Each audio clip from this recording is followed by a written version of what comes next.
दोस्तों आज जो कॉमिक्स हम पढ़ेंगे उसका नाम है महाबली साका और रहस्यमय नगरी पार्ट 2। यहाँ तक स्टोरी हम इसके पार्ट 1 में पढ़ चुके हैं, तो पहले उसको पढ़ लेना। इसका पार्ट 1 आपको मिल जाएगा प्ले लिस्ट में, महाबली साका का फोल्डर उसके अंदर। तो मैं पढ़ता हूँ आगे से। नहीं, यहाँ कोई नहीं आया। पिछले 2 घंटों से यह दरवाजा ऐसे ही बंद था। ओह, तब शायद जिसे मैं ढूंढ रहा हूँ वह दूसरे कमरे में गया होगा। दूसरे कमरे का दरवाजा अंदर से बंद नहीं था। महाबली साका ने उसे धकेला तो वह खुलता चला गया। ओ वजीर साहब, हाँ, आपको कमरे में छोड़कर मैं लौट रहा था कि राजकुमार जी ने अपने कमरे में बुला लिया। वे आपके बारे में पूछ रहे थे कि आप अकेले कैसे नकाबपोश का मुकाबला कर लेंगे। यानी कि अभी अभी यहाँ कोई आदमी नहीं आया। आदमी? किस आदमी की बात करें आप? नकाबपोश की। नकाबपोश? क्या क्या वह यही है? मेरा मतलब कि आपको वह राजमहल में कहीं कहीं नजर आया है? जी हाँ, वह यही था। उसने मुझ पर गोली चलाई थी। आश्चर्य, 7 गोलियां चली, लेकिन आपको गोली की आवाज सुनाई नहीं दी। दरअसल यह कमरा साउंड प्रूफ है। दरवाजा बंद हो तो बाहरी कोई आवाज अंदर सुनाई नहीं देती। लेकिन यह गंभीर बात है कि राजमहल में कदम रखते ही नकाबपोश ने खुद ही आपकी हत्या का प्रयास किया। और महाबली साका ने शुरू से आखिर तक की सारी बात बताई। तो वजीर चौंक कर बोला, ओह, तब निश्चय नकाबपोश आपको नहीं बल्कि अपने असफल आदमियों को खत्म करने के लिए आया होगा, ताकि तुम मुझसे कोई जानकारी हासिल न कर सको। उन घायल आदमियों को छोड़कर आपने अच्छा नहीं किया। चलिए, हमें फौरन उन घायलों के पास पहुंचना चाहिए। मैं भी चलता हूँ। वह तीनों उस कमरे में पहुंचे और ओह, देखो वही हुआ जिसकी मुझे आशंका थी। नकाबपोश बेहद चालाक आदमी है। आप उसे दूसरे कमरे में ढूंढ रहे थे, जबकि वह यहीं कहीं आसपास ही छुप गया होगा। फिर जब आप हमसे बात कर रहे थे, तब उसने इन सबको शूट कर दिया। तभी राजा भानु प्रताप, दोनों राजकुमार जगदीश और राज सिंह तथा दर्जन भर सैनिकों सहित वहां आ पहुंचे। अभी फायरों की आवाजें सुनाई पड़ी थी, लेकिन लगता आने में देर हो गई। और फिर वजीर ने सारी बात बता दी। सुनकर राजा और दोनों राजकुमारों को गहन आश्चर्य हुआ। कमाल है, पहले कभी ऐसा नहीं हुआ कि नकाबपोश ने खुद ही अपने असफल आदमियों को खत्म करने की कोशिश की हो। और फिर साका अपने ऊपर हुए इस हमले के बारे में विचार विमर्श करने के लिए राजा साहब के साथ ही चला गया। और अगले 2 दिन महाबली साका उस गुप्त दुनिया में नकाबपोश और उसके गिरोह के आदमियों को सूंघता घूमता रहा। वह पूर्वी दिशा में स्थित उन गुफाओं की ओर भी गया, जहाँ कई नकाबपोश का मुख्य अड्डा होने की सूचना उसे सेनापति से मिली थी, लेकिन उसे दुश्मन का कहीं कोई सुराग नहीं मिला। तीसरे दिन राजा साहब ने वजीर के द्वारा महाबली साका को बुलवाया और वजीर को वापस भेजकर उन्होंने साका को बताया, महाबली, आज दक्षिणी गुफा में कैद लोगों के द्वारा शुद्ध किए गए सोने की तथा जवाहरातों की एक बहुत बड़ी खेप वहां से राजमहल के लिए रवाना होगी। यूं तो सम सेनापति अपने 50 सैनिकों की सुरक्षा में वह खजाना यहाँ पहुंचाएंगे, लेकिन हमें खतरा है कि जैसे पहले 5 बार नकाबपोश गुफाओं से यह आने वाले खजाने को मार्ग में लूट चुका है, वैसा ही कोई प्रयास वह इस बार भी कर सकता है। ठीक है, मैं समझ गया कि आप चाहते हैं कि इस बार खजाने को सुरक्षित यहाँ पहुँचाने के लिए मैं सेनापति के साथ रहूँ। हाँ, हम यही चाहते हैं। हमें विश्वास है कि तुम्हारे होते नकाबपोश उस खजाने को लूटने में कामयाब नहीं हो सकेगा। और महाबली साका निश्चित समय पर नगर की दक्षिणी सीमा पर स्थित उस सरकारी भवन पर पहुंच गया, जिसमें राजा अपने पुत्रों के सहयोग से रात के समय गुफाओं से खजाना निकालकर रख जाता था। इस मकान में वे एक गुप्त सुरंग के द्वारा आते जाते थे, अतः आज तक कभी किसी को यह पता नहीं चला था कि राजा और राजकुमार इस मकान में आते हैं, जबकि इस मकान के अंदर और बाहर सैकड़ों सैनिक हर समय मौजूद रहते थे। चूंकि यह भवन से चूंकि यह भवन सेना की सबसे बड़ी छावनी के अंदर ही बना हुआ था, वहां इसे सेनापति की निगरानी में खजाना लादा जा रहा था। फिर लगभग 150 सैनिकों के मजबूत सुरक्षा घेरे में खजाने से लदे शाही रथ राजमहल की ओर चल पड़े। अब से पहले जब भी यह खजाना लूटा गया है, उसके लिए लुटेरों ने एक ही स्थान चुना है, जो पहाड़ी ढलान के नाम से जाना जाता है। फिर 3 घंटे के सफर के बाद वह काफिला पहाड़ी ढलान नाम के स्थान पर पहुंच गया। यह सबसे खतरनाक स्थान है। जरा सी असावधानी से ढलान पर रथों का संतुलन बिगड़ सकता है। लुटेरों के लिए काफिले की यह धीमी रफ्तार तथा यहाँ बिखरी चट्टानें वरदान साबित होती हैं और वे पहले से चट्टानों की ओट में छिपे होते हैं। जैसे ही रथ रुकते हैं वे आक्रमण कर देते हैं। 3 किलोमीटर लंबा वह खतरनाक इलाका अभी काफिले ने पार भी नहीं किया था कि ओह, रास्ता बंद है, खतरा। सेनापति ने गर्जदार अंदाज में अपने सैनिकों को सतर्क कर दिया। सावधान। फौरन ही कुछ सैनिक तो रास्ते में पड़ी चट्टानों को लुढ़काकर रास्ते में से हटाने के लिए आगे बढ़े और बाकी सबने पोजीशन ले ली। तभी ओह, फिर अचानक चारों ओर से स्वचालित गनों से गोलियों की वर्षा आरंभ होगी और तभी ध्रोम, ओह, धुएं के बम। और फिर खजाने से लदे रथों के आसपास एक के बाद एक धुएं के बम फटते चले गए और कुछ ही क्षणों में दोनों रथ तथा उनके आसपास का सारा क्षेत्र धुएं में छिप गया। हर बार बिल्कुल इसी ढंग से खजाना लूटा गया है, क्योंकि इस धुएं में हमारा कोई सैनिक दाखिल होने का साहस नहीं कर पाता।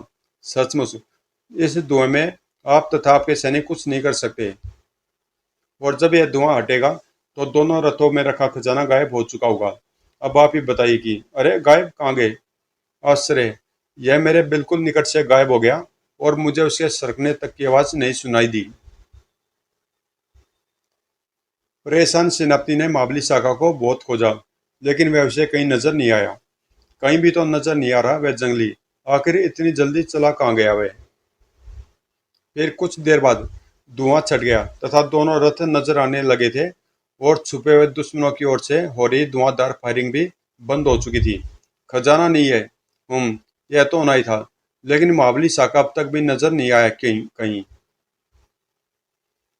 सेनापति ने अपने सैनिकों के द्वारा यह सोचकर महाबली शाखा की खोज भी करवाई कि लुटेरों की फायरिंग का शिकार होकर कहीं वह मरा न पड़ा हो, लेकिन नहीं साहब, वह न कहीं जिंदा नजर आया हमें और न ही कहीं उसकी लाश मिली है। ओह, तो कहाँ गया वह? लुटेरों की जबरदस्त फायरिंग के बीच आखिर वह कैसे सही सलामत कहीं चला गया होगा? महाबली शाखा बिल्कुल सही सलामत ही नहीं था, बल्कि बड़ी सफाई से खजाना लूट कर ले जा रहे डाकुओं का पीछा कर रहा था। अगर इन्हें यह खजाना कहीं दूर ले जाना होता तो अब तक यह इन भारी संदूकों को यूं हाथों पर उठाए न चल रहे होते, बल्कि किसी वाहन में लाद चुके होते। इसलिए निश्चय ही इन्हें कहीं आसपास ही जाना है। और महाबली शाखा का अनुमान सच ही निकला। तो एक ठिकाना यह है इनका। खजाने सही तब सब अंदर चले गए, सिर्फ 2 पहरेदार अपने पीछे छोड़ गए हैं। जाओ मित्र, पहरेदारों को जरा चौंका दो। फूं। और महाबली शाखा का वह रहस्यमय नाग गुफा के द्वार की ओर रवाना हो गया। फिर कुछ ही क्षण बाद, ओह नाग, फू, नाग, उफ, यह कहीं हमला न कर दे, मैं निशाना लगाता हूँ इस पर। और जब वह नाग पर निशाना लगाने में मशगूल था तभी उसके पीछे फिर धौएं। सुनो भाई, सत्यानाश, कंधा हिलाकर निशाना बिगाड़ दिया। अरे तुम कौन हो? और जॉन, मेरा साथी जो यहाँ खड़ा था, वह कहाँ गया? वह उधर चट्टान के पीछे है। चट्टान के पीछे क्यों? गड़बड़, खबरदार, हाथ ऊपर उठा लो जंगली। तभी ओह नहीं, और अचानक ही ढूम। अच्छा मित्र, मैं अंदर गुफा में जाता हूँ। यहाँ अगर इन्हें मेरे लौटने से पूर्व होश आ जाए तो इन्हें संभाल लेना।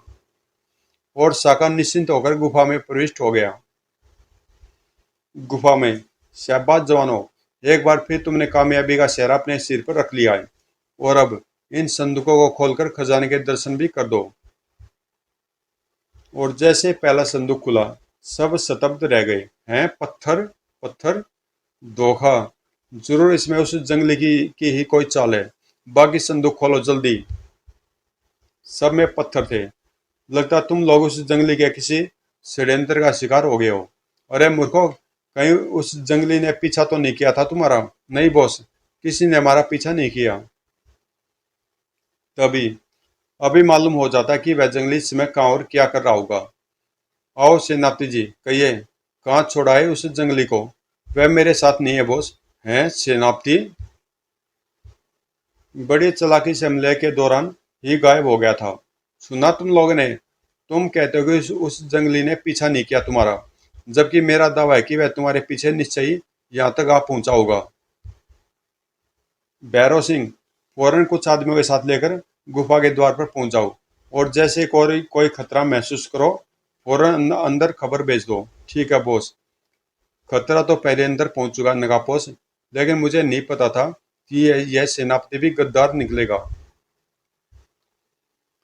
और यही वजह थी कि सेनापति साहब ने नकाबपोश का मुख्य अड्डा पूर्वी पहाड़ियों पर स्थित गुफा में बताया था, जबकि अड्डा यहाँ है दक्षिणी पहाड़ियों पर। अचानक, अरे नाग, फायर करो जल्दी।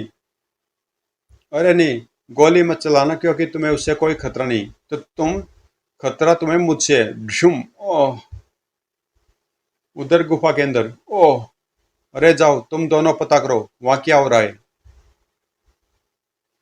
और तुम लोग कैदियों को यहाँ से निकालकर काले दर्रे वाले रास्ते से निकाल ले जाओ और सेनापति के घर पहुंचकर मेरी प्रतीक्षा करो। आज यह खेल खत्म हो जाएगा, इसलिए तुम राजमहल में पहुंच जाओ। जो हुक्म। तभी नाग, निश्चय ये नाग उसी जंगली का होगा। फुस। ओह नाग। भयभीत सेनापति ने फुर्ती से रिवॉल्वर निकाला और नाग पर फायर झोंक दिया। धोए फू। और अगले ही क्षण फुस। इधर। अब यहाँ एक पल भी ठहरना खतरनाक साबित होगा। सेनापति को डसने के बाद नाग ने बंद होते हुए उस गुप्त द्वार की ओर जंप लगाई, लेकिन वह द्वार बंद होने से पहले वहां नहीं पहुंच सका। फलस्वरूप नकाबपोश की जान बच गई। खट। इधर गुफा में मौजूद आदमी ने उसी गुफा से कैद कुछ विशिष्ट कैदियों को लेकर एक दूसरे रास्ते से भाग जाना चाहा। बस तुम्हारी दौड़ यहाँ तक ही थी। अब कैदियों को छोड़कर दीवार के साथ खड़े हो जाओ। है ये जंगली। तुम लोगों को देखते ही सारा षड्यंत्र समझ में आ गया।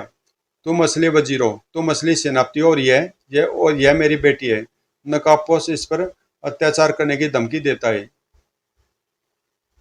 तभी धोए। ओह, अब अगर किसी ने मुझे असावधान समझकर चालाकी दिखाई तो गोली उसके सीने में होगी। फिर राजा साहब, मैं साका बोल रहा हूँ। पहाड़ी ढलान की सीमा पर मेरा संकेत मिलने की प्रतीक्षा में खड़े अपने सैनिकों को पहाड़ी क्षेत्र के सिंहमुखी गुफा पर भेज दो। क्यों? क्या वहां मुठभेड़ होने की संभावना है? जी नहीं राजा साहब, अपराधियों को गिरफ्तार करना है, और वहां राजमहल में वजीर साहब जहां भी हो उन्हें गिरफ्तार कर लिया जाए। वजीर साहब? लेकिन वह तो यहाँ नहीं है। ठीक है, नहीं है तो वह आते ही होंगे। और ध्यान रहे इस काम में कोई ढील न दिखाए, क्योंकि वजीर साहब ही नकाबपोश है। क्या वजीर और नकाबपोश? नहीं नहीं, सच सच बताओ मावली, यह मजाक तो नहीं? जी नहीं, मैं सच कह रहा हूँ। और फिर कुछ ही देर बाद निकटवर्ती छावनी से 100-150 सैनिक पहुंच गए, और वहां मौजूद नकाबपोश के सभी साथियों ने बिना किसी विरोध के अपनी गिरफ्तारी दे दी। उधर महल में राजा साहब अंदर हैं? जी वह अंदर है। और जैसे वजीर ने राजा के कक्ष में कदम रखा, खबरदार हाथ ऊपर उठा लो, क्योंकि तुम्हारी पोल खुल चुकी है दुष्ट नकाबपोश। अचानक धौड़। ठीक है, जान ही चुके हो तो अब मरने के लिए तैयार हो जाओ। खबरदार, हम जानते थे कि तू कोई ऐसी हरकत करेगा, इसीलिए हम छुपे हुए थे। लेकिन अचानक एक फायर हुआ। धोएं। शाबाश राजकुमार धीरज, बहुत सही वक्त पर पहुंचे। अब मैं संभाल लूंगा इन सबको। नहीं वॉल्ट साइमन, तुझसे मुझे यह उम्मीद नहीं थी कि तू मुझे यहाँ का राजा बनाकर अपना वायदा निभाएगा। यही क्या कह रहे हो राजकुमार धीरज? मैं तुम्हारा दोस्त हूँ। दोस्त था, लेकिन अब तेरे इरादे बदल गए हैं। अब यहाँ की पूरी सत्ता तेरे हाथ में पहुंच चुकी है। मैं भला अब तो भला अब तू क्यों मुझे यहाँ का राजा बनाने लगा? लेकिन तभी धोएं। जंगली, वह मावली साका। हाँ तो राजा साहब, किस्सा समझ चुके हैं या अभी भी मुझे समझाना पड़ेगा? समझ चुका मावली साका। गिरफ्तार कर लो इन्हें। बताता हूँ, सुनो। यह किस्सा तब शुरू हुआ था जब राजकुमार धीरज बाहर से अपनी शिक्षा पूरी करके लौटा था। तब यह अपने इस दोस्त को अपने साथ ले आया था, ताकि यह राजकुमार धीरज की यहाँ का राजा बनने में मदद करे। और इसे यहाँ लाकर इसने सबसे पहले इस गुप्त दुनिया का सारे रहस्य इसे दे दिए। और यहाँ के सारा हालात समझते ही वार्ड साइमन ने बाहरी दुनिया से अपने मदद के और आदमी बुलाकर अपना एक शक्तिशाली संगठन बना लिया। फिर मौका पाकर हमने वजीर का स्थान ले लिया, और वजीर बनने के बाद इसका काम बहुत ही आसान हो गया। लेकिन मैं नहीं जानता इस शैतान ने असली वजीर साहब के साथ क्या सलूक किया है। असली वजीर अपनी बेटी और असली सेनापति सहित इसकी कैद में थे। कि क्या सेनापति भी? यह है आपके असली वफादार मित्र व सहयोगी, जो पिछले 4 वर्षों से वाल्ट साइमन की कैद में अपनी जिंदगी के कष्टदायक दिन काट रहे थे। वजीर, सेनापति, बहुत बड़ा धोखा खाया हमने। वजीर बने इस वाल्ट साइमन पर संदेह तो मुझे उसी दिन हो गया था जब मेरे हाथों घायल हुए अपने साथियों को इसने नकाबपोश बनकर मार देना चाहता, और मैंने इसका यह प्रयास विफल कर दिया था। लेकिन जब फौरन ही मैं दरवाजा तोड़कर गलियारे में आया तो गलियारे में किसी को न देखकर मुझे विश्वास हो गया कि नकाबपोश भागा नहीं है, बल्कि उसी गलियारे में मौजूद अन्य 2 कमरों में से किसी एक कमरे में दाखिल हो गया है। और जब मैंने दोनों कमरों को चेक किया तो राजकुमार धीरज के कक्ष में वजीर साहब को देखकर मुझे इन पर संदेह हो गया। मुझे लगा कि होना वो वजीर ही नकाबपोश है, और राजमहल में छोटी रानी कलावती का पुत्र राजकुमार धीरज उसका मददगार है। तब मैंने एक चाल चली। मैं उसी समय राजा साहब के साथ वहां से चला गया और मैंने उनसे कहा कि 2 दिन बाद मुझे बुलाकर मुझ पर खजाना राजमहल तक सुरक्षित पहुंचाने की जिम्मेदारी सौंप दे। और फिर राजा साहब ने योजना अनुसार खजाने के संदूकों में पत्थर भरवा दिए तथा 2 दिन बाद मुझे सेनापति की मदद के लिए खजाने की सुरक्षा के लिए भेजा। फिर उस समय जब पहाड़ी ढलान वाले इलाके में लुटेरों ने खजाना लूटने के लिए हमला किया तो वहां सबसे पहले मुझ पर फायरिंग हुई।